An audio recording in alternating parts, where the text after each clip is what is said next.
دا دې ملګري تپوس کړی دی چې دې دکان باندې مخکې پیشکي ورکړی شي.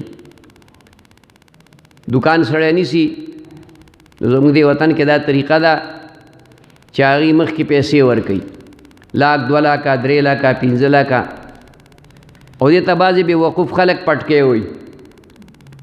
نو اول خو ته را پټکې مه وایې، پټکې د پیغمبر سنت دي او ته حرام ولا نوم دی، نو دا ناجایز دي.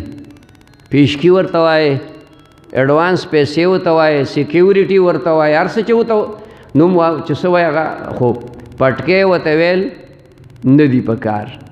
دغه مخکې پیسې چې کومې ورکي نو اول خو دا ناجایز دي، ورکول نه دي په کار. خو د وطن کې څه داسې یو طریقه جوړه ده چې خلک مجبوره دی که دا نه ورکوي دکان ورته نه میلاویږي.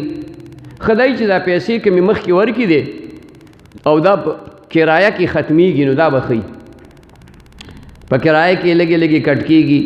15 لکه روپۍ ورکا، خو ستا د دکان کرایه 1000 روپۍ ده، نو هره میاشت به ترېنه 1000 روپۍ کټ کېږي، کال کې به 12,000 روپۍ کټ کېږي.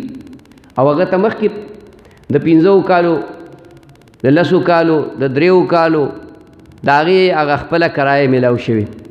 خو که داسې نم وي، که په کرایه کې کټ کېږي او که په کرایه کې نه کټ کېږي، خو جدا خبره شوه. خو چې په کرایه کې نه کټ کېږي او دا د دې سړي د مالک سره پرتی دي، نو دا د مالک ته یو قسم قرض دی. دا د دې سړي پیسې دي چا چې ورکړي، د دې دکاندار پیسې دي چا چې مالک له ورکړي. نو چې کال پې تیر شو نو دا به زکات د دې نه ورکوي. لکه په دکان کې اوس ارام د 2 لک روپو سرمایه ده مثال په طور، او 2 لک روپۍ دا چې کومه دی نو په مالک باندې هم دي، نو دی به د 4 لک روپو زکات ورکوي. بیا کال له بیا دغسې بل کال له بیا دغسې څو پورې چې دغه پیشکي وي نو دی به باقاعده د هغې زکات ورکوي.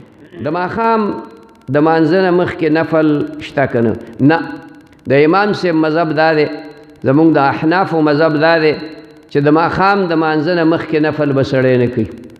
د شوافعو امام شافعي رحمه الله، امام احمد ابن حنبل رحمه الله، هغې د ماښام د اذان نه بعد او د ماښام د مونځ د فرض ودرېدو نه مخکې 2 رکعاته نفل کوي. زمونږ په مذهب کې نشته. زمونږ په مذهب کې د ماښام د مانځه نه بعد نفل دي، چې فرض وشي بیا سنت سړی کوي، بیا هغې نه بعد نفل کوي. ماښام د مانځه نه مخکې نفل دا نشته، نه دي په کار. دغه وخت کې د اذان نه بعد یو 2-3 منټه ایسارېدل په کار دي چې څه دا لاره کوڅه کې کوم خلک را رواني چې دا مانځله او جمع ته راورسي، نو خیر دی که 2-3 منټه 4 منټه سړی انتظار کوي نو ودي کی، خو ذکر دی پکې کوي، تسبیحات دی وایي، نور څه دی وایي، خو دغه پکې نشته، نفل چې کوم دی نو نشته.